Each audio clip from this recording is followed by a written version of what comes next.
శివానుగ్రహాన్ని పొందండి అన్నాడు. నాకు తెలిసి పౌరాణిక వాంగ్మయంలో శివుడి మీద కేశవుడు, కేశవుడి మీద శివుడు ఒకళ్ళ మీద ఒకళ్ళు చాడీని చెప్పుకుని వర్గాలు లేవదీసి యుద్ధాలకు వెళ్ళిన కథలు నేను చదవలేదు. అలాంటి విచారణలు అక్కర్లేదు కూడా. కనుక ఇప్పుడు తలంచి చూడుమా, ఆ శంకరుణ్ణి పూజ చెయ్యి చెప్పి కృష్ణ భగవానుడు వెళ్ళిపోయాడు. ఇప్పుడు ఆ కృష్ణ భగవానుడు ఎవరి రూపంలో ఉన్నాడు? వ్యాసుడి రూపంలో నారాయణుడే ఉన్నాడు. ఇప్పుడు వ్యాస భగవానుడు అక్కడికి వచ్చాడు. ఇప్పుడు మీరు ఒక్కటి బాగా జ్ఞాపకం పెట్టుకోండి, ఒక గొప్ప సామెత ఒకటి ఉంది, tell me your friends, I will tell you what you are. మిమ్మల్ని ఒక పెద్ద సభలో చూడగానే పేరు పెట్టి పిలిచి మీ యొక్క కుశలం అడిగారు అనుకోండి ఒక ఆయన, లేదా వారు మీ ఇంటికి వస్తారు, ఎప్పుడైనా ఏదైనా పిలిస్తే వారు మీ ఇంటికి వచ్చి కొంతసేపు కూర్చుని మాట్లాడి వెళ్తుంటారు. ఆయనకేం తోచకపోతే కాసేపు మీ ఇంటికి వస్తానని వచ్చి భారతంలోంచో రామాయణంలోంచో 4 శ్లోకాలు చెప్పి మీతో పంచుకుని వెళ్ళిపోతుంటారు. అలా వచ్చారు అంటే మీరు ఆదరణీయులు. మీ కుటుంబాన్ని స్నేహం కోసం అపేక్షించవలసిన కుటుంబం తప్ప పనికి మాలిన వాళ్ళందరూ ఇంటికి వచ్చి పెడుతున్నారు అనుకోండి, దానివల్ల శ్రేయస్సు ఏముండదు ఇంటికి. మహాత్ముల పదరజస్సు పడితే ఇంటికి శ్రేయస్సు. A house is built with bricks, a home is built of hearts. గుండెలతో కట్టుకున్నది హోమ్. కనుక అక్కడికి మహాత్ములు రావాలి. కాబట్టి ఇప్పుడు వ్యాస మహర్షి వచ్చారు, సాక్షాత్తు నారాయణుడు. ఎక్కడికి వచ్చాడు? అక్కడ పాండవులు ఉన్నారు కనుక వచ్చాడు. వచ్చి ఆయన్ని చూడగానే ఏం చెయ్యాలి? వ్యాస మహర్షి వస్తే వాళ్ళు అరణ్యవాసంలో ఉన్నా వాళ్ళు ధర్మం తప్పరు.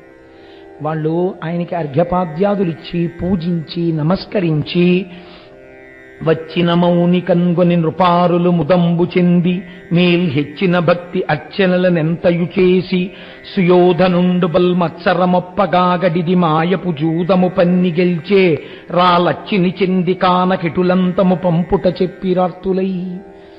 వ్యాస భగవానుణ్ణి పూజించిన తరువాత వాళ్ళు అబద్ధం చెప్పలేదు. మమ్మల్ని మాయాజూదంలో ఓడించి దుర్యోధనుడు ఇలా అరణ్యవాసానికి తర్వాత అజ్ఞాతవాసానికి వెళ్ళేటట్టుగా చేశాడు. మేము కృష్ణ భగవానుణ్ణి ఆరాధన చేశాం. ఈ మధ్యనే కృష్ణ భగవానుడు వచ్చాడు, శంకరుడి యొక్క పూజ చెయ్యమని ఆనతిచ్చి వెళ్ళిపోయాడు. ఇవాళ మీరొచ్చారు మహాత్మా, మేము ఈ కష్టంలో ఉన్నాం, మీకు కూడా చెప్పుకుంటున్నాం ఇదే విషయాన్ని. పెద్దలైనటువంటి వారు వచ్చినప్పుడు మీ కష్టాన్ని వారికి చెప్పుకోవడంలో తప్పు లేదు. కాబట్టి ఎంత అందంగా ఈ విషయాన్ని ఆవిష్కరించారు. ఆవిష్కరిస్తే ద్రౌపది మాట్లాడింది. భారతంలోనండి ద్రౌపది శీలం ఆశ్చర్యకరం. నిజంగా అసలు ఆ ద్రౌపదీదేవి గురించి వింటుంటే అయ్యా బాబోయ్, అసలు ఎలాగా ఇలా తీర్చిదిద్దబడింది ఈవిడ ఆ వ్యక్తిత్వం అనిపిస్తుంది మనకి. ఆ ద్రౌపదీదేవి ఇది మహాత్ముల యొక్క మాట ఎంత దూరమైనా వెళ్ళిపోతుంది. వాళ్ళు అనుగ్రహించారనుకోండి, మీకు రక్షణ కలుగుతుంది. మీకు రక్షణ కలగడానికి మీరు ఏది నిరూపించుకోవలసి ఉంటుంది? మీ యందు ధర్మం ఉందని మీరు నిరూపించుకోగలగాలి. మీ యందు ధర్మం ఉంది అని నిరూపణ కానప్పుడు మహాత్ముల ఆశీర్వచనం మీకు దక్కదు. ఆ విషయంలో ధర్మమును బట్టి ఆశీర్వచనం ఉంటుంది. కాబట్టి ఇప్పుడు ఆవిడ తాను ధర్మమునందున్నాను కాబట్టి మీ ఆశీర్వచనము నాకు కావాలని ద్రౌపది మాట్లాడుతోంది. ద్రౌపది ఎప్పుడు మాట్లాడినా మహారాజనీతజ్ఞురాలిగా, గొప్ప భగవద్భక్తురాలిగా, గొప్ప విదుషీమణిగా అలా మాట్లాడుతుందండి ఆవిడంది. మరియున్ పాంచాలియు తన పరిభవమును దుస్ససేను పశుకృత్యమును కురుపతి అవినీతియు దుర్భర వేదన చేయు కన్ను పరుషోక్తులను. వ్యాస భగవాను ఉద్దేశించి చెప్పింది. తనకి జరిగిన పరాభవం చెప్పింది వ్యాసుడికి. ఏది విన్నంత మాత్రం చేత పెద్దలు అసహ్యించుకుంటారో అది చెప్పింది. నిండు సభలో దుశ్శాసనుడు నా వలువలూడ్చాడు, అప్పుడు నేను ఏకవస్త్రని. ఇది చెప్పగానే వ్యాసుడి మనస్సు చిన్నబుచ్చుకుంది. రెండవది ఏం చెప్పింది? కురుపతి అవినీతియు. ఆ దుర్యోధనుడు ఎంత అసహ్యకరంగా ఆ రోజున సభలో ప్రవర్తించాడో, ఆయన ప్రవర్తించినటువంటి అవినీతితో కూడిన ప్రవర్తనని వ్యాస భగవానుడి ముందు ఆవిష్కరించింది. దుర్భర వేదన చేయు కర్ణు పరుషోక్తులను.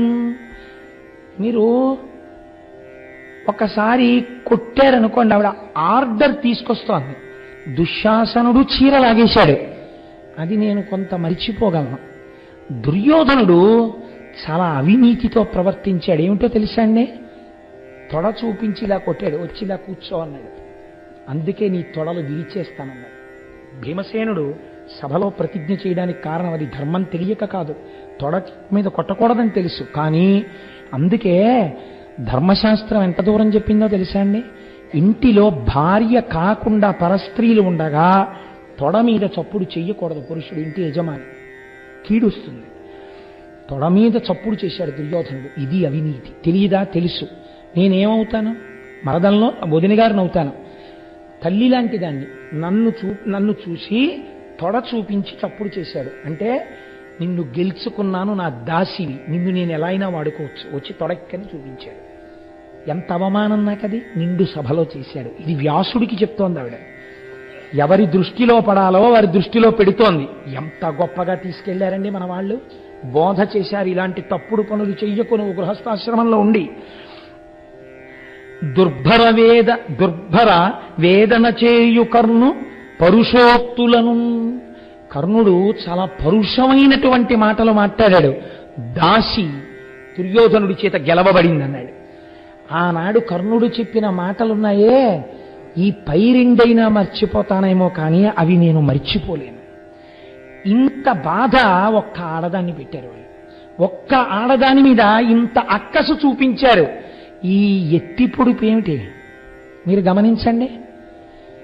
ఇంత ధర్మాత్ములై అరణ్యవాసానికి కట్టుబడి నువ్వు వస్తే పూజలు చేసి నిలబడిపోయి నిన్ను వేడుకుంటున్న వాళ్ళు నీ వంశంలోంచే వచ్చారు. నీవే వీళ్ళందరి యొక్క ఈ సంతానానికి అంతటికీ కారణం కదండి. మరి పాండురాజపుత్రులు అలా వచ్చిన వాళ్ళే. ధృతరాష్ట్రుడు ఆయన యొక్క కుమారుడే, వ్యాసుడు కుమారుడేగా. అటువైపు వాళ్ళు అలా చేశారు. ఇటువైపు అటువైపు చెప్పగలిగిన సమర్థత నీది. అయినప్పుడు నన్నింత అవమానాలు పాలు చేశారు. ఇది చెప్పడంలో అర్థం ఏమిటి? శాసించగలిగిన వాడివి. నీకెదురు తిరిగితే శాపవాక్యం విడిచిపెట్టగలిగిన వాడివి. ఇది అడగదావిడ. ఇది ఆవిడ తెలివితేటలు. అమ్మ బాబోయ్, ద్రౌపదీదేవి లాంటి క్యారెక్టర్ ఎక్కడ ఉంటుందండి? ఈ మూడు చెప్పింది. ఈ మూడు చెప్తే ఇప్పుడు వ్యాసుడు వీళ్ళు గెలవడానికి మార్గం చెప్తాడు. ఇది ఎవరి ఉన్నతికి పనికొస్తుంది? పాండవుల ఉన్నతికి పనికొస్తుంది. తన కష్టం చెప్పి తన భర్తల్ని గెలిపించుకుంది తప్ప వీళ్ళు చేతకాని వాళ్ళైన నిన్ని కష్టాలు పెట్టారని భర్తల మీద వ్యాసుడికి చెప్పలేదు. వాళ్ళు ఎంత ధర్మం తప్పి ప్రవర్తించారో వ్యాసుడికి చెప్పి వ్యాసుడి సలహా చేత భర్తల్ని రక్షించుకుంది. ఇది మహాపాతివ్రత్యం అంటే. ద్రౌపది లాంటి స్త్రీ చాలా అరుదుగా కనపడుతుందండి మీకు. మహాభారతమే. అబ్బో, సరే ఇంకెన్ని ఉపమానాలు వేస్తాను దాని గురించి. భయం ఏమిటంటే గబుకునాటి వెళ్ళిపోతుందేమో ప్రసంగం అని అప్పటికప్పుడు అడ్డుకట్ట వేసుకుంటూ ఉండడం. కనుక ద్రౌపదీదేవి మాటలు చెప్తే వ్యాస భగవానుడు అన్నాడు, కౌరవులను మీరును నా కారయగా యొక్క భంగి అయినను. చూసారా, వచ్చేసింది నోటి వెంట. ఏది ద్రౌపది కోరుకుందో ఆ మాట వచ్చేసిందంటే వ్యాసుడి దగ్గర నుంచి. మీకేం కావాలో అది అవతల వారితో అనిపించుకోవడంలో ఉందండి గొప్ప, మీరు అడగడంలో లేదు. ఇది మాట యందు నైపుణ్యం. కౌరవులను మీరును నా కారయగా యొక్క భంగి అయినను ధర్మశ్రీరహి చెందుట మీయడ కూరిమి కరమలదు చుండు గుణరత్న నిధుల్. ఆయనన్నారు, అటు కౌరవులు నా వాళ్లే, ఇటు మీరు నా వాళ్లే. అయినా మీరు నాకు కావలసిన వాళ్లే, కానీ ధర్మము మీ పట్ల ఉన్నది. కాబట్టి ధర్మము మీ పట్ల ఉన్నదే గుణములుగా మారింది మీ ఎడల. కాబట్టి నా అనుగ్రహం మీ అందే ఉంటుంది, మీకే ఉంటుంది. దాని వలన మీరు గెలుపొందుతారు అన్నారు. ఇది చాలా చమత్కారమైన మాట అండి. ఇది నేను చిన్న వివరణ చెయ్యకపోతే నేను కించిత్ దోషం చేసిన వాణ్ణి అవుతాను. మీకు పాండవులకు ఇంత శ్రేయస్సు కలగడానికి ప్రధాన కారణం ఏమిటో తెలుసా అండి? ఇంటికి పెద్దరికం అని ఒకటి ఉంటుంది. ఇంటికి పెద్దరికం వహించేటటువంటి వాడెవరో వాడు ధర్మం కోసం దేన్నైనా త్యాగం చేయడానికి సిద్ధపడిపోయే మనస్సు పెంచుకోవాలి. కనీసంలో కనీసం ఒక పెద్ద వయస్సు వచ్చేసేటప్పటికైనా స్థితి వచ్చేసేయాలి. లేకపోతే ఆ జీవితానికి అర్థం ఉండదు. మీరు చూడండి, ఒకానొకప్పుడు భీముడు అధిక్షేపించాడు ధర్మరాజు గారిని. ఆయన వల్ల ఈ కష్టాలన్నీ వచ్చాయన్నాడు. ద్రౌపదీదేవి ఏం చెప్పిందో తెలుసా అండి భీముడితో? నీకేం తెలుసు ధర్మరాజు గురించి అని అడిగింది. నీకు ధర్మరాజు గురించి తెలుసు అనుకుంటున్నావా? ఆయన వల్ల కష్టాలు వచ్చాయంటావేంటి? అసలు నువ్వు, మిగిలిన అన్నదమ్ములు, నేను, కుంతి ఇవాళ అన్నం తింటున్నావంటే ఎవరి వల్ల తెలుసా? ధర్మరాజు వల్లే. ధర్మరాజు ఎవరో నీ చెప్తాను వినంది. ఎవరు? ఆయన తోడబుట్టినవాడు, ఈవిడ మధ్యలో వచ్చిన భార్య. కానీ తోడపుట్టిన వాళ్ళకన్నా అందుకే సప్తపది 7 అడుగులు వేసేటప్పటికీ జీలకర్ర బెల్లం పెట్టుకునేటప్పటికి ఆయన ఏమిటో ఆవిడికి తెలిసిపోవాలి, ఆవిడేమిటో ఆయనకి తెలిసిపోవాలి. 2 శరీరాలు ఒక మనస్సుగా ఉండాలి. ఎంత అందంగా ఇప్పుడు ద్రౌపది భీముడికి చెప్పవలసిన అవసరం ఎందుకు వచ్చిందండి అంటే ద్రౌపది పత్నీత్వమునందు పండిపోయింది కాబట్టి ఇప్పుడు చెప్తోంది ఆవిడ. ఎంత గొప్పగా చెప్పిందండి. యవ్వని వాకిట నిభమద పంకంబు రాజభూషణ రజో రజినడగు యవ్వని చారిత్రమెల్లలోకములకు నొజ్జయై వినయంబు నరపుగరపు యవ్వని కడగంట నివ్వటిల్లెడు చూట్కి మానిత సంపదలినుచుండు యవ్వని గుణలత లేడు వారాసుల కడపటి కొండపై కలయబ్రాకు అతడు భూరి ప్రతాప మహాప్రదీప దూర విఘటిత గర్వాంధకార వైరి వీర కోటీర మణివేష్టితాంఘ్రితలడు కేవలమచ్యుడే ధర్మసుతుడు అని అడిగింది. ఎంత ఆర్తితో వచ్చిందో చూడండి ఆ పద్యం. యవ్వని వాకిట నిభమత పంకంబు రాజభూషణ రజోరజినడగు. ఆయన ఇంటి ముందు ఆ ధర్మరాజు గారి అంతఃపురం ముందు ఏనుగులు తొండములనెత్తి ఘీకరిస్తుంటే మదజలం కారుతుంటుంది వాటిలోంచి. ఇదే ఐశ్వర్యములలో చిట్ట చివరి హద్దు కింద చెప్తారు. ఇంకింతకన్నా ఐశ్వర్యం ఉండదు లోకంలో. అటువంటి ఐశ్వర్యం ఉంటే ఈ మదజలముల చేత తడిసిపో ఉంటుంది. ఆయన అంతఃపురం ముందున్నటువంటి మట్టి బురదగా ఉంటుంది. కానీ ఈ బురద ఎందువల్ల వెంటనే ఎండిపోతుంటుందంటే జారిపోకుండా ధర్మరాజు యొక్క దర్శనం కోసం వచ్చినటువంటి కొన్ని లక్షల మంది, వేల మంది రాజులు, అధికారులు ఒంటికి పెట్టుకున్నటువంటి ఆభరణములు ఒకరివి ఒరుసుకునేటట్టుగా లోపలికి ధర్మరాజా అంటూ ఆయన దర్శనం కోసమని వెళ్ళిపోతూ ఉంటారు సార్. రత్న కంకణాలు ఒరుసుకుని రత్నపు పొడి కింద పడిపోతూ ఉంటుంది. పడిపోయినప్పుడు ఆ రత్నాల మాణిక్యాల మణుల పొడి చేత ఈ మదజలాలన్నీ కూడా ఎండిపోతుంటాయిట. ఎండిపోయి మళ్ళీ అట్టయిపోతుంటాయిట. అవి మదజలాలు కారుస్తుంటాయిట. ఇక్కడ రత్నాల పొడి పడిపోతుంటుంది. అదా అని అన్నాయి అంటే నీకేం తెలుసు? అంతటి మహాభోగి, అంతటి ఐశ్వర్యవంతుడు ధర్మరాజు అంటే. యవ్వని వాకిట నిభమద పంకంబు రాజభూషణ రజో రాజినడగు యవ్వని చారిత్రమెల్లలోకములకు నొజ్జయై వినయంబు నరపుగరపు. ధర్మరాజు గారు ఎలా నడువడితో ఉంటాడన్నది వింటే చాలు, ఇంకా గురువు అక్కర్లేదా అంటే నేను గురువుల్ని తక్కువ చేశానని కాదు నా ఉద్దేశం. ధర్మరాజు గారి జీవితాన్ని చదివితే అది లోకమనకు ఆదర్శప్రాయమైన గురువే. అటువంటి నడువడి ఉన్నవాడు మీ అన్నయ్య. యవ్వని కడకంట నివ్వటిల్లెడు చూట్టి మానిత సంపదల సగుచుండు. ఎవరైనా ఆర్తితోలా నిలబడితే ఇలా చూశాడా ధర్మరాజు అంతే వాడి కోరిక తీరిపోతుంది. అంత భూరిదానం చెయ్యగలిగినటువంటి వాడు. యవ్వని గుణలత లేడు వారాసుల కడపటి కొండపై కలయబ్రాకు. నీ అన్నయ్య యొక్క గుణములు 7 సముద్రములను తీగయై పాకి వెళ్ళి అవతల ఉన్నటువంటి కొండల మీద పాకుతోంది. అంతటి కీర్తివంతుడు మీ అన్నయ్య.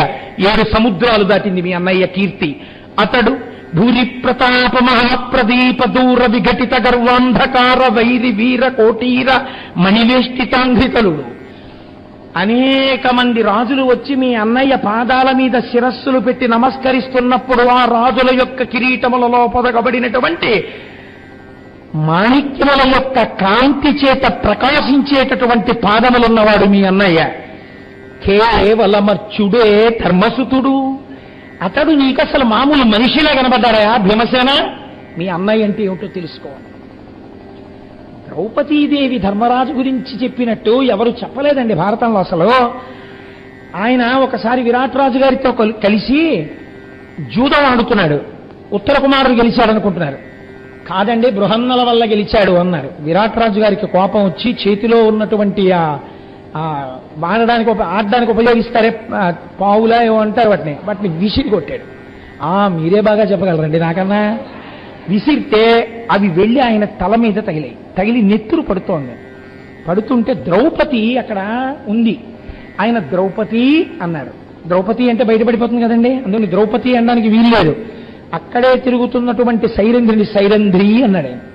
ఆవిడ గబగబా వచ్చి ఒక బంగారు చెంబుతో నీళ్లు తెచ్చి నెత్తురు కడిగేసి తన పౌట కంగితో ఒత్తేసింది.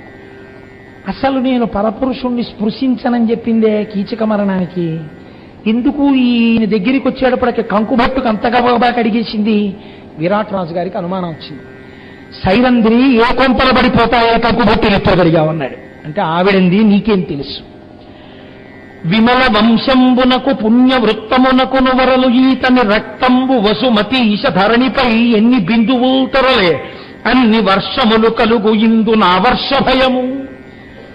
మహాపురుషుడు, ధర్మమూర్తి, గొప్ప వంశంలో పుట్టినవాడు, చారిత్రమ ప్రధానముగా కలిగినటువంటి ఈయన శరీరము నుంచి ఎన్ని రక్త బిందువులు నేల మీద పడతాయో అన్ని సంవత్సరములు ఆ పడిన భూమి యందు ఇంకా వర్షములు పడవు. నీ రాజ్యం అలా అయిపోకూడదని ఆయన నెత్తురు కడిగానని.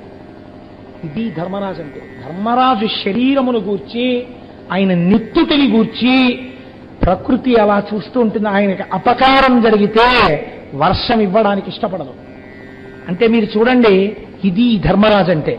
సరే, నేను నా ఆర్తి ఆపుకోలేక ఒక్కడి చెప్తాను. భీష్మాచార్యుల వారు దుర్యోధనుడితో చెప్తారు, నీకేం తెలుసు ధర్మరాజు గురించి? ధర్మజుడంటే ఎటువంటి వాడో తెలుసా? మాణిక్యం అండి పద్యం భారతంలో. బ్రాహ్మణ భక్తియు పరహిత శక్తియు నిర్మలమతియు నునితిరతియు సత్యభాషణమును సాధుపోషణమును చిర వితరణమును సేవ్యగుణము సన్మార్గరక్షయు ఉన్మత్త శిక్షయు అంచితోదయము కృపాతిశయంబు బంధు సంప్రీతియు భవ్య విభూతియు శాస్త్రోపగమము అస్కలితదమము సజ్జన స్తవనీయ సౌజన్యములను ధర్మ సంచిత బహుధన ధాన్యములను కలుగు అక్షీణ పుణ్య దోహలుడు ధర్మసూనుడున్న దేశంబున మానవులకును. ఆయన చెప్పాడు, దుర్యోధన నువ్వున్న చోట మంచివాళ్ళు పాడైపోతారు. ధర్మరాజు ఉన్న చోట ఏమవుతుందో తెలుసా? వ్యగ్రతతో కూడినటువంటి ప్రవర్తన ఉన్న వాళ్ళున్న చోటుకి ధర్మరాజు గారు వెళ్ళి కొంతకాలం ఉంటే, ధర్మరాజు గారు వెళ్ళి కొంతకాలం మాట్లాడితే, ధర్మరాజు గారు అక్కడ నడిస్తే ఏమవుతుందో తెలుసా? దుష్టమైన ప్రజలకి కొన్ని లక్షణాలు వస్తాయి. బ్రాహ్మణ భక్తి వస్తుంది. పరహిత శక్తియు, ఇతరులకు పెట్టేటటువంటి శక్తి వస్తుంది. నిర్మలమతియును, స్వచ్ఛమైన బుద్ధి వస్తుంది. నీతిరతియు, నీతి యందు ప్రవేశం వస్తుంది. సత్య భాషణమును, సత్యం వస్తుంది. సాధుపోషణమును, సాధువులను పోషించే లక్షణం వస్తుంది. చిర వితరణములో, బాగా ఇతరులకి వితరణం చేసేటటువంటి బుద్ధి కలుగుతుంది. సేవ్య గుణము, ఇతరులను సేవించే లక్షణం వస్తుంది. సన్మార్గ రక్షయు, మంచి మార్గాన్ని మనం రక్షించాలన్న బుద్ధి పుడుతుంది. ఉన్మత్త శిక్షయు, వ్యగ్రతతో ప్రవర్తించే వాళ్ళని శిక్షించేట్టుగా ప్రజలే అయిపోతారు. అంచితోదయము, కృపాతిశయము, చక్కని నిర్మలమైన ప్రకాశవంతమైనటువంటి బుద్ధితో పాటు దయ కలిగినటువంటి వాళ్ళు అవుతారు. ఇన్ని లక్షణాలు దేనివల్ల వస్తాయో నీకు తెలుసా? ఆయనలో ఉన్నటువంటి ఆత్మవిభూతి ప్రజల యొక్క గుణ విభూతిగా మారిపోతుంది. ఆయన ఎక్కడున్నాడో అక్కడ చుట్టూ ఉన్న వాళ్ళు కూడా అలాగే ప్రవర్తిస్తారు. కారణం ఏమిటి? ఆయన ధర్మ నిరతి అటువంటిది, ఆయన చారిత్రం అటువంటిది, ఆయన నడువడి అటువంటిది, అది శంకింపలేనిది, అది అనుమానమునకు కూడా అందదు. అంత స్వచ్ఛమైన ప్రవర్తన ఉన్నవాడు. అటువంటి ధర్మరాజు గారు ఎక్కడుంటాడో అక్కడ చతుర్విధ పురుషార్థములు వర్షింపబడతాయి. అందుకే ఆవులు దండిగా పాలిస్తాయి. దుర్యోధన, ఇటువంటి ధర్మజుడున్న చోట నువ్వు చెనకగలవా అని అడిగాడు. అటువంటి ధర్మరాజు గారి యొక్క బోధలో మిగిలిన నలుగురు తమ్ముళ్ళు ద్రౌపది, కుంతి నడుస్తున్నారు. మీరు ఒక్కటి గుర్తుపెట్టుకోండి, ఇన్ని కోట్ల మంది శత్రువులు, ఒక్కడే వాళ్ళని రక్షిస్తున్నవాడెవరు? ధర్మరాజు. ధర్మరాజు దేని చేత రక్షిస్తున్నాడు? తన ధర్మము చేత రక్షిస్తున్నాడు. తన ధర్మము చేత గుణహీనులను కూడా గుణములు కలిగిన వారిగా మార్చేస్తున్నాడు. కాబట్టి నీకు రక్షణ దేనిన్నది? ధర్మలో అందున్నది. అధర్మము అప్పటికి చాలా బాగా కనపడవచ్చు, కానీ అది పాడు చేసి తీరుతుంది. అందుకే మనకి శాస్త్రంలో ఒక పెను ప్రమాదం గురించి మాట్లాడతాను. మనిషిని పాడు చేసేవి 4. ఈ 4 దగ్గరికి వచ్చేటప్పుడు చాలా జాగ్రత్తగా ఉండమని శాస్త్రం హెచ్చరిక చేసింది. మీ ప్రమేయం లేకుండా వచ్చేసేది ఏదో తెలుసా అండి? మీరు ఏ ప్రయత్నం చెయ్యక్కర్లేదు దానికోసం. అది కాలములో మీ దగ్గరికి వచ్చేస్తుంది. అలా వచ్చే వాటిల్లో మొదటిది యవ్వనము. యవ్వనమునందు ధర్మ ప్రబోధమును బాగా అర్థం చేసుకోకపోతే యవ్వనమునందు జరిగేటటువంటి పొరపాటు, చేసిన పొరపాటు పుణ్యాత్ములైన ఇతపూర్వమున్న 7 తరాల వాళ్ళని నరకంలోకి తోసేస్తుంది. యవ్వనము ప్రమాదహేతువు. యవ్వనము ధర్మముతో ముడిపడిపోవాలి. అందుకే లేకపోతే ప్రమాదం వస్తుంది. అందుకే మన వాళ్ళు యవ్వనంలో ఉండేటప్పటికీ కన్యాదానం చేసేసి ధర్మపత్ని ధర్మపత్ని ధర్మపత్ని అని ఆమె పక్కన కూర్చోబెట్టేవారు. ఇంద్రియములకు లౌల్యము కలగకుండా ధర్మబద్ధం చేసేసేవారు. కనుక చూడండి, పాడు చేసే వాటిలో మొదటిది యవ్వనము. ఇది ఎవరిని పాడు చేస్తుంది? అటువైపు వాళ్ళందరూ దీనికే పాడైపోతుంటారు. 2 ధన సంపత్తి. అటువైపు వాళ్ళంటే నా ఉద్దేశం కౌరవులు. ధన సంపత్తి ఏదో రకంగా దానికి మార్గంతో సంబంధం లేదు, ఎలా సంపాదించామక్కర్లేదు, సంపాదించేయడమే. తెచ్చి దాచేది బయటికి వెళ్ళడానికి మార్గం వెతుకుతుంది. ఎందుకో తెలుసా అండి? లక్ష్మీదేవి కూడా అలా ఉండడాన్ని ఇష్టపడదు. దాని పేరు కరెన్సీ. కరెన్సీ అంటే కరెంట్ అంటే పవర్ అంటే దట్ విచ్ ఫ్లోస్. కరెంట్ ఆగిపోయింది అనుకోండి, ఏం వెలగవు. కరెంట్ ప్రవహించింది అనుకోండి, అన్ని వెలుగుతాయి. మీ ఇంట్లో వెలుగు నిండాలంటే ధర్మ మార్గంలో రావాలి, ధర్మ మార్గంలో వెళ్ళాలి. అది నడవడం ధర్మ మార్గంలో నడుస్తుంటే మీరు శ్రేయోభివృద్ధితో ఉంటారు. అధర్మ మార్గంలో వచ్చి అధర్మ మార్గంలో వెడుతోందనుకోండి, ఏడుస్తూనే ఉంటాడు. ఎంతున్నా తృప్తి ఐశ్వర్యమునందు లేదు, ఈశ్వరానుగ్రహముగా మీ యందున్నది. మీకెప్పటికి ఎంత అవసరమో అది ఈశ్వరుడు మీకు ఇచ్చేస్తాడు మీ ధర్మం చేత. 2 మిమ్మల్ని కాటు వేసేది ధర్మ సంబంధము లేని అర్థము. 3వది అనుకోకుండా వచ్చినటువంటి ప్రభుత్వము. ప్రభుత్వం అనగా అధికారము.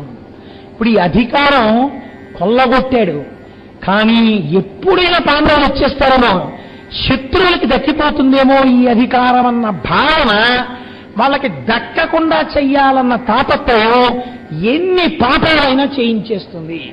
జనకుడు ప్రభుత్వం చేశాడు, మహాజ్ఞాని. నాదే ఉందంటూ రాజ్యం చేశాడు. ఇదే ఆయన కాదు నా ప్రభుత్వం ఏంటన్నాడు ఆయన. అప్పుడు ఆయన పాపం చేయడు. ఇది శాశ్వతం అనుకుని నిలబెట్టేసుకుందాం అనుకున్నవాడు ఉంటాడే, వాడి కంటికి ప్రతివాడే శత్రువే. వాడు ఏం చేస్తాడు? తల్లి లేదు, తండ్రి లేదు, బంధువు లేడు, అన్న లేడు, తమ్ముడు లేడు, స్నేహితుడు లేడు, మట్టు పెట్టేస్తుంటాడు తన అధికారం నిలబెట్టుకోవడానికి. తుట్టతుదన ఏమవుతాడు? తాను మట్టు పెట్టబడతాడు. కారే రాజులు రాజ్యములు గెలువరే, గర్భోన్నతింపొందరే వారేరి సిరిమూట కట్టుకొని పోవంజాలిరే, భూమిపై పేరైనం కలదే శివి ప్రముఖులం ప్రీతిన్ యశక్కాములం ఈరే కోర్కెలు వరలంతలపరే ఇక్కాలమం భర్గవ. కాబట్టి 3 నాకు తరచు అనిపిస్తుంటుంది ఒక విషయం. ఇప్పుడు నేను చెప్తున్నవి ఎక్కడమనుకుంటున్నారు? ఇన్ని విషయాలు పద్యాలు చదివితే అసలు విషయం పక్కకెళ్ళిపోతుందని నేను పక్కన పెట్టేశాను. 4 మహాభారతం యొక్క సారాంశం. ఈ 4 నేను చెప్తున్నది. 4వది అవివేకము.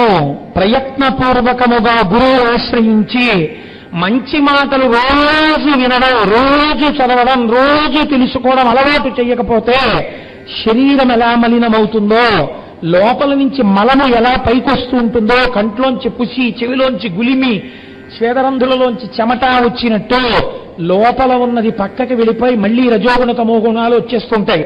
కాబట్టి ప్రతిరోజు భగవత్ సంబంధమైన విషయంలో తలమునకలుగా ఉంటూ ఉండాలి ప్రయత్నపూర్వకంగా. ఆ సత్వగుణం ఈశ్వర భక్తి తుడిచేస్తుంటుంది దీన్నంతటినీ. ఇది లేకపోతే అవివేకం ఏర్పడుతుంది. అవివేకమే అజ్ఞానము, అజ్ఞానం వలన చీకటి, చీకటి వలన తెలుసుకోవలసిన వస్తువు తెలుసుకోలేకపోవడం, దానివల్ల మళ్ళీ జన్మ పరంపర, మళ్ళీ హేయమైన జన్మల్లోకి వెళ్ళిపోతాడు. అవివేకము. ఈ 4 పాడు చేసేస్తున్నాయిరా. ఈ 4 తస్మాత్ జాగ్రత్త జాగ్రత్త. 4 ఉండడం తప్పు కాదు, యవ్వనం ఉండడం తప్పు కాదు, కానీ యవ్వనమునందు ధర్మనిరతి చాలా ముఖ్యం. ధనము ఉండడం తప్పు కాదు, ధనమునందు ధర్మనిష్ట ముఖ్యం. అహంకారం లేకుండా ఉండగలగడం ముఖ్యం. ప్రభుత్వం ఉండడం తప్పు కాదు. దిక్కుమాల ప్రభుత్వం ఉంటుంది ఏంటో నేను గట్టిగా కౌగిలించుకుంటే మాత్రం ఉంటే ఉంటుంది, ఊడిపోతుంది. ఉన్న అధికారాన్ని మంచి పనులకు వినియోగిస్తానని చేసుకుని వెళ్ళిపోతూ ఉండడం, ఈ పుణ్యం వల్ల నేను ఉంటాను, ఈ పుణ్యం చేయడానికి నాకు ఈ అధికారం అని చేసిన వాడెవడున్నాడో వాడికి అధికారం పాడు చేయదు. 4వది అవివేకం. ప్రయత్నపూర్వకంగా ఉన్న అవివేకాన్ని తుడిచిపెట్టుకోకపోతే అదే లోపల కూర్చుని పాడు చేసేస్తుంది. కాబట్టి ఈ 4 లేకుండా చెయ్యగలిగిన వాడు ధర్మరాజు. ఈ 4 లేకుండా ధర్మాన్ని పట్టుకుని ఉంటాడు కాబట్టి కింద వాళ్ళు రక్షింపబడుతుంటారు. ఇది వ్యాసుడు చెప్తున్నాడు. ఈ ధర్మనిరతి నీ యందు ఉన్నది, అందుకని నా మొగ్గు నీవేపే. కాబట్టి మీరేం చేస్తారో తెలుసా, మీరు వాళ్ళు కూడా నాకు ఇష్టమైనా సరే నేను మీకొక్క విషయం చెప్తాను. అనిన ఋషీంద్రుడిట్లనియే అద్దియే సౌఖ్య విధానమౌపదంబు అనితర తుల్యమా హరు మహాత్ముని గూర్చిత పంబనర్ప నీ యనుజుని కవ్వడింబనుపు మాతడు ధీరుడు ఆ కార్యసిద్ధి వేగని పునరించి పుచ్చడు అకల్మష చిత్త అటుల్ పునర్పుమా. మీకు కృష్ణ భగవానుడు ఏది చెప్పాడో అది సత్యం. మీకు ఎంతమంది శత్రువులు ఉండనివ్వండి, మీరు గెలవాలంటే మీకు శివానుగ్రహం కలగాలి. దీనికి ఎవడు సమర్థుడో తెలుసా? ఆయనేమో దారి చూపించి వెళ్ళిపోయాడు, వ్యాసుడేమో ఆ దారిలో ఎలా నడవాలో చెప్తున్నాడు. ఇదే ఈశ్వరానుగ్రహం అంటే. మహాత్ముల రూపంలో వచ్చి చూపిస్తోంది పాండవులకి, వాళ్ళు చేసుకున్న ధర్మం వాళ్ళని అలా రప్పించిందంతే. కాబట్టి ఇప్పుడు ఏమైంది, మీరు మీలో ఉన్నటువంటి వాళ్ళల్లో పాండవ మధ్యముడైనటువంటి అర్జునుణ్ణి తపస్సు చేయడానికి ఇంద్రకీలాద్రి పర్వతం మీదకి పంపించండి. ఆ ఇంద్రకీలాద్రి పర్వతం మీద అర్జునుడు శంకరుడు గురించి తపస్సు చేస్తాడు. శంకరుడు ప్రత్యక్షమైనప్పుడు పాశుపతాస్త్రాన్ని అడగండి. ఆ పాశుపతాస్త్రం మీ చేతిలో పడిందా, ఈశ్వరుడు మీకు అస్త్రం ఇచ్చారంటే ఏమిటి దాని అర్థం? విజయీభవ అన్నట్టు. శంకరుడి నోటి వెంట ఆ మాట వచ్చిందా, ఇన్ని కోట్ల మంది శత్రువులుంటే నీకేమిటయా, ఏ క్షణంలో వాళ్ళు పైకొస్తే నీకేమిటయా, మిమ్మల్ని ఎవరు ఏం చెనకలేరు ఇంకా. కాబట్టి ఈ అర్జునుణ్ణి పంపండి అన్నాడు. అనేసరికి ఈ అర్జునుణ్ణి మహానుభావుడు మీరుటల సల్పకున్నను వైరుల చనకంగలేరు వాస్తవమిది అక్కౌరవనాథుడు పెక్కురు శూరుల సాయము చింది శోభిలుచుండెన్. మాకు కూడా బలం ఉంది కదా, ఇప్పుడు అర్జునుడు వెళ్ళాలా, తపస్సు చెయ్యాలా, అంత అవసరం ఉందంటారా, పంపకపోతే పర్వాలేదంటారా అని అనుకుంటున్నారేమో. ఈ మాట కూడా చెప్పేస్తున్నాను. మీకు ఎన్ని ఉన్నా మీరు వెళ్ళి తపస్సు చేయకపోతే, అర్జునుడికి శివానుగ్రహం కలగకపోతే, ఏ అర్జునుడి మీద మీరు ఆశలు పెట్టుకున్నారో ఆ అర్జునుడు శత్రువులను ఓడించలేడు, మీరు విజయమును పొందలేరు. కనుక శివానుగ్రహానికి అర్జునుడు వెళ్ళవలసిందే చెప్పేశాడు వ్యాస భగవానుడు. చెప్పి ఎలా వచ్చాడో అలా వెళ్ళిపోయాడు. ఇప్పుడు అర్జునుడు ఇంద్రకీలాద్రి పర్వతానికి చేరుకున్నాడు. అన్నగారి దగ్గర తమ్ముళ్ళ దగ్గర సెలవు తీసుకుని బయలుదేరాడు. వెళ్ళి చక్కగా కూర్చుని ప్రతిరోజు ఆరాధన మొదలుపెట్టాడు. పరమనిష్టతో పరమశివుడి గురించి తపస్సు చేస్తున్నాడు. ఇలా తపస్సు చేస్తుండగా ముందు పరమశివుడు రాలేదు. కొన్ని సంవత్సరాల తపస్సు పూర్తయిన తర్వాత అర్జునుడి తండ్రి గారైనటువంటి ఇంద్రుడు ఒక వృద్ధ బ్రాహ్మణ వేషంలో వచ్చాడు. వచ్చి అర్జునుణ్ణి పలకరించాడు. దేనికి తపస్సు చేస్తున్నావయ్యా అని అడిగాడు. నేను శంకరుడి యొక్క అనుగ్రహం కోసం తపస్సు చేస్తున్నామన్నారు. అనుగ్రహం అంటే ఏమిటి, మీకు ఏం కావాలని అడిగాడు.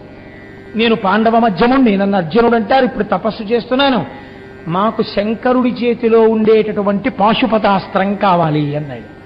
అంటే ఆయన పక పక పక పక నవ్వన్నాడు. శంకరుడు మహాజ్ఞాని, శంకరుడి యొక్క అనుగ్రహం కలిగితే మోక్షం అడగాలి. ఇంకా ఈ యుద్ధాలు ఈ గొడవలు ఇవేం నీకుండవు. కానీ నువ్వేం అడుగుతావు, యుద్ధంలో వాడుకోవడానికి పాశుపతాస్త్రమును, యుద్ధంలో గెలవడానికి విజయీభవన ఆశీర్వచనం అడుగుతానంటున్నావు. ఇంత తెలివి తక్కువతనం ఉంటుందయా ఎవరికైనా? కోరుము మోక్షము రాజ్యము కోరకు వజ్రంబునిచ్చి కొందురే కాచం బారసి ఎవ్వండే అని దారుణిలో రాజతిలక తలుపు మిదినదిన్. ఎవడైనా చేతిలో వజ్రం ఉంటే ఆ వజ్రాన్ని తీసుకెళ్లి ఎదురుగుండా వాడికి ఇచ్చేసి, అయ్యా అయ్యా మీ చేతిలో ఉన్న గాజు పూస నా చేతిలో పెట్టండి అని అడుగుతాడా? ఎవడు అడగడు. నీకు వజ్రం లాంటి మోక్షం ఇస్తాడయా, మోక్షం పుచ్చుకో అన్నాడు. అంటే తన క్షాత్రధర్మాన్ని విడిచిపెట్టేస్తాడా చూశాడు ఇంద్రుడు. ఆయన అన్నాడు, నాకేం కావాలో నాకు తెలుసు, మా అన్నగారి ఆజ్ఞ నాకు శిరోధార్యం, మా అన్నగారు నన్ను ఏమని పంపారు? శివానుగ్రహంతో పాశుపతాన్ని పట్టమని పంపారు. మా అన్నగారి మాట నిలబెట్టడానికి తపస్సుకొచ్చాను తప్ప మధ్యలో నువ్వు వచ్చి చెప్పినవి చేయడానికి నేను సిద్ధంగా లేను. కాబట్టి మీకు ఒక నమస్కారం, మీరు వెళ్ళి రండి అన్నాడు. చూద్దాం ఎంతవరకు నిలబడతాడో. ఒక పరీక్ష. ఇంద్రుడు అదే పనిగా వేధిస్తున్నాడు. మీ అన్నయ్య చెప్తాడు, ఆయన సౌమ్యం పోయింది, ఇవాళ పాశుపతం తెమ్మంటాడు, రేపు యుద్ధంలో ప్రయోగించమంటాడు, శత్రువుల్ని చంపమంటాడు, ఎందుకు వచ్చిన పాపాలు, ఎందుకు వచ్చిన పుణ్యాలు, మోక్షం కోరుకో. అర్జునుడు అన్నాడు, అనిన గిసుకొంది విజయుడా అగ్రకులని కని అనియే పొంగని కేటి కనవసరపు జోలియన మానకతడు హెచ్చుగవచింప చాలు మాటాడకిక మీద శాస్త్రీయగును. నీకిన్ని మాటలు చెప్తున్నా అస్తమానం ఏదో బోధ చేస్తాయేంటి? మీ అన్నయ్య సంగతి నీకెందుకు, మీ అన్నయ్య సంగతి నీకెందుకు, మీ అన్నయ్య మాటలు అంటాయేంటి? మా అన్నయ్య ఏది చెప్పాడో అదే నాకు శిరోధారి. నువ్వు ఏ మాటలు మాట్లాడకో. ఏదో వృద్ధ బ్రాహ్మణుడు కదా నమస్కారం పెట్టి జవాబు చెప్పాను. ఇంకా నన్ను కానీ విసిగించావా నీకు శాస్తి జరుగుతుంది, పో ఇక్కడి నుంచి.